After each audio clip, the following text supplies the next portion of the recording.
Well, hello everybody. This is Paul doing my weekly video. The time is 2:30 Central Time on April 29th. The market is currently up. Where's the market at? 205. And we got a few things going on here with the NASDAQ and whatnot. So let's look around here. Try and explain what in the world is going on today exactly. So, uh, incredible GDP numbers. You know, 6.4%, these ridiculously high numbers for January through March. Um, just corporate earnings through the roof. Apple pretty much buying the equivalent of the entire NASDAQ at this point. So you would think, okay, everything, Apple especially, you would think everything should be through the roof. So what happened today? Like, why is the market swinging so much today? So the simple reason why is bonds. So what's going on with bonds? Like, what in the world? Well, what's going on is when you came in this morning, this bond market was reacting to Joe Biden's speech last night, where he was talking about additional spending for different programs that he wants to do, close to $4 trillion. And that's a lot. And somebody has to buy that. And if they issue it on the short end, where the Fed's buying it, okay, we can keep rates low. We can handle that. That's why you're seeing like barely a move here at all. But a lot of that, if you put $4 trillion out there, you can't just, that's going to go somewhere else. So when you came in this morning, this 10-year right here was up 6 or 7 basis points, which is a lot. I've gone over this before. You see those kind of moves, something else in the market's going to move. The key point, I don't know if this is algorithms, I don't know if this is just, I don't know. But the way that this is all set up right now is basically when you see this start to get right around 1.65, the market just tanks. It just does. Especially the NASDAQ, because as I've said in previous videos, the NASDAQ, even though you have, FANG, which is, Facebook, Alphabet, Apple, Google, that kind, and Netflix, that kind of stuff. Even if those companies are really profitable, well, you still have a lot of companies that go into the NASDAQ. There's all kinds of companies that a lot of people don't even think about, like these types of things. Peloton, that kind of stuff, eBay. Um, so while those particular stocks would be doing good, if they bond rates are up, which means issuing debt is more expensive, it's going to take the whole NASDAQ with it. And I've gone over this in detail before as how, what happens on the bond trading desk that nobody on YouTube or whoever invests bothers to even look at or knows what it is, apparently, because they think bonds are just useless.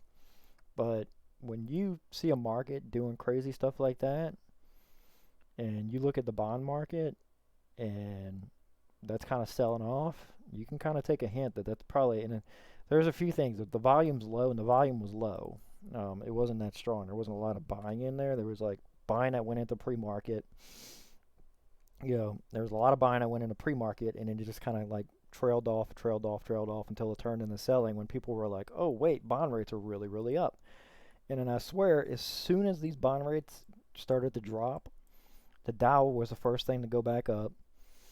And because earlier I think this thing was up like 650 or something like that, 685, because the news with O, which I'll also go over. But um, like as soon as those rates started to fall, and those rates started to fall because this went up to 1.67%, and I promise you, I think that was the Japanese that came in there, or somebody, pension funds, somebody came in there and started buying.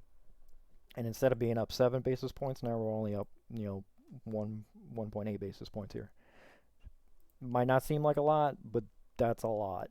In one day particularly, especially when get a really good GDP figure, and then right behind it, all of a sudden you see pending home sales falling through the floor because minor moves in the bond market is enough to get, start to take out home sales, which are already getting far more expensive because of like lumber prices. And then also you have corporations that just rely on debt. These they rely on debt, especially in the Nasdaq. Um, and you just get these sell-offs. They're a little bit predictable. There's been a few days when that rule has just been completely ignored, but typically the next day when you come in, all of a sudden there's this big sell-off because the bond rates are still high. And then all of a sudden, whoever does the algorithms or whatever starts to notice and hits the sell button. It all happens at once. Um, I tweet about it all the time. It's one of those little predictable things. Sometimes the market just flat out ignores it. Um, but you can see the Nasdaq in March got slammed when the rest of the market was taking off, like the Dow and the S&P was taking off. The Nasdaq got slammed in March. And what happened in March? The 10-year and all those rates went higher, pricing in the new stimulus. So that new stimulus came through, the one that Biden was talking about last night, the one that, the not the American jobs plan, but the old one, the one in March, that 1.9 trillion came through, bond rates shot up, priced it in, and then boom, there you go. For anybody holding Apple, they want to know why they're not just up like 10% like they were before. They pulled forward a lot of their stuff, and they even said in their earnings call, we pulled forward a lot of earnings, and the chip shortage. That big chip shortage that literally everybody keeps talking about, that's causing them problems. So I'll go over that, and then I'll go over O. So what happened with O today? Basically, O said that they're buying a company, this company, it's these guys, Verite. I'm not even sure what these guys own in Phoenix, Arizona. I remember when I lived in Arizona, I think I remember seeing the name of these guys on the side of buildings and whatnot. They're publicly traded. Their PE looks like that, but you don't really look at PEs with these guys. What you look at is earnings. And I can see why O jumped on these guys because O has a lot of money. But if you look at these guys, their revenue has been basically flat. And they declined pretty hard, and now they're just trying. So prior, they were at 303. They don't even expect to get back to where they were until 2022. I can see why O jumped on them and just poached them hard. So I'm sure their cash flow is probably going down too. You see their cash flows. So they were obviously in like commercial real estate or something, but they have not recovered nearly as much as O has. And then their dividend, I don't even know if they do a monthly dividend or what, but I can see real fast, but do they do monthly dividends? Yeah, see, they only do quarterly dividends too, and their revenue was still hit that hard. It's a sizable dividend, but you can see it's just been pretty rough for them. So O is basically buying them. It'll be done in the fourth quarter. O was actually up like 5% today before everything started swinging around with the rates because O actually does get hit with rates. Higher rates means because these guys borrow money too. If you go to the corporate debt market, you can see them. They borrow money. So they, I think I've seen on their website where they literally say they're issuing debt to pay their dividend, which is not the best thing in the world, but they do have the revenue to cover that debt very easily. Not other companies have that luxury. So they're buying that. And I think one guy basically explained it to me. He's like, the guy I follow, Gen X Dividend Investors, the way that they're doing is basically they're spinning off. So they're going to keep the stuff that they think is really profitable, and then they're going to spin off onto another company the things that they think are not going to be as profitable when it comes to real estate. So that'll be a different company. I think it's called literally Spinco or something ridiculous. So O investors are not, the only thing they're going to see is maybe a higher share price. And then I think we're supposed to get issued shares of the new company, which I'm going to sell unless I see something that's just amazing about it. But yeah, I'll probably end up selling that. I think it's literally called Spinco, but that won't be until the fourth quarter. Other things I've been doing, you'll notice I got rid of Starbucks. The price is just way too high. I've made 30 or 40% in that, and the dividend was like just going down and down as the price went up. There's just no way they can keep up with that, so that's due for a big pullback. I might get back into it once it goes below. Honestly, I don't know where that thing's gonna go. I'll watch it for a while. It's a good company, but their dividend is just not what I want. I've made it very clear what I want. Constant dividends every month. Right now I'm at 192, 188, 190. Very steady every single month, paying out right around the first, centralized around the first, and then yeah, basically that's where that is. So I dropped Starbucks. I don't know if I dropped. I don't, what I've basically been putting it into is AMD's been going up, Intel's been going down. So as you can actually see, I'm down on Intel right here. But I've been buying. If you notice, whenever I have money that's available, I've been throwing money into Intel. The reason why is the chip shortage. The chip shortage is not going anywhere. If anything, it's going to get worse. It's going to get especially worse as car manufacturers switch over to electric vehicles. Apple's even talking about a chip shortage. Intel is investing like $20 billion into a chip plant in the United States. I can 100% see a chance that by whenever they complete that and wherever it goes online, that would be a very, very big deal for like buying from like the U.S. government, because the U.S. government really doesn't like buying their chips from foreign countries. Um, so I could easily see Intel being a monster here in a few years. So whenever, even though it's not the dividend yield, it's like 2.41%, but it pays on the first. So I'll add to Intel whenever I get a chance. And it's also just such a super low. It's such a super low PE. I mean, Apple set it a 12.95 for years and years and years before it took off to whatever it went up to. And then they even had to do a stock split. So I see Intel being a pretty safe investment. Right now it's whatever, but yeah, I think they're a really good investment. So I'll keep adding there. Let me see if there's anything else. Let me check out my transactions to see if I can go over it. Um, Anything big I did today? Cisco paid a dividend, which was really nice. QYLD paid a dividend, which was really nice. Um,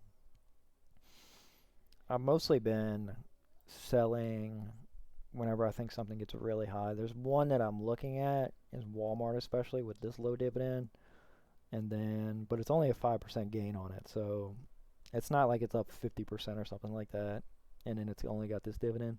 So I'll give Walmart time to kind of put their earnings out there, see what they're going to do with their dividend. If I don't see them doing anything with their dividend, I can see shaving off a few of these shares, but I wouldn't make anything really. So it doesn't really hurt to hold it. And then everything's kind of balanced out right now. The What do I see happening in the future? Like, let me use my crystal ball for the future things. I think the reopening play is going to be a really big thing. Today is the first time in Louisiana I've been inside of a store where I didn't have to wear a mask. So that's something that's happening. Because I've been vaccinated since December, but now that they've lifted the order for, non-government buildings can have it off, you see a lot of businesses. It's a weird feeling going into a store without a mask. But yeah, it's kind of weird. But the reopening play, I think, is still going on. I think O will easily run up to where it was prior to the pandemic. If you take it out 1 year, or is it 5 years? So O was trading at $79 prior to this pandemic. I can easily see O running that far again, probably much further.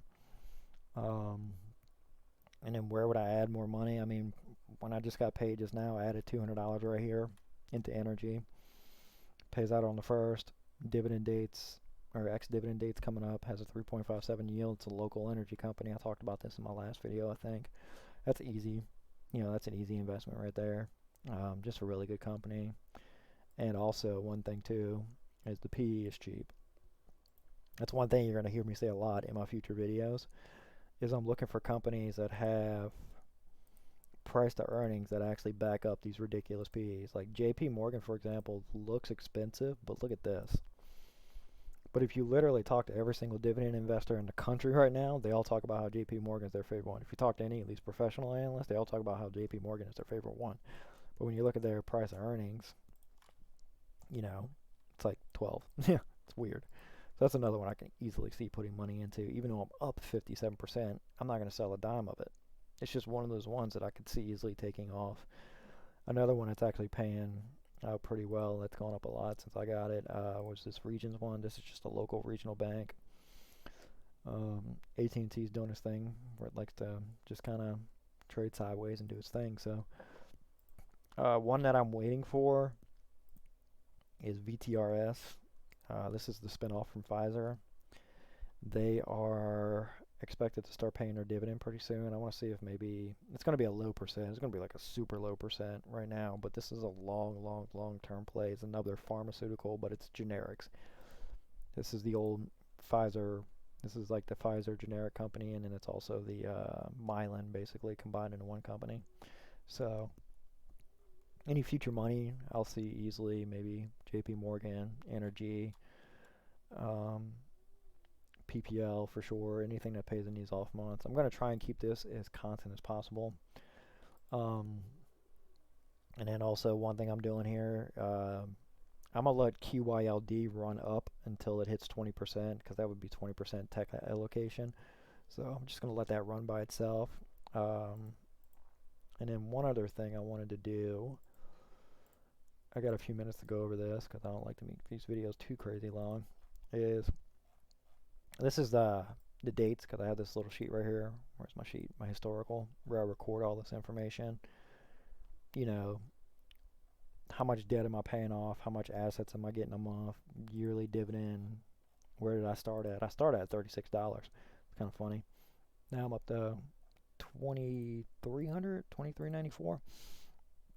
But what I wanted to do is just take like a little tiny average and see, and this is actually taking my total, so like literally everything I have.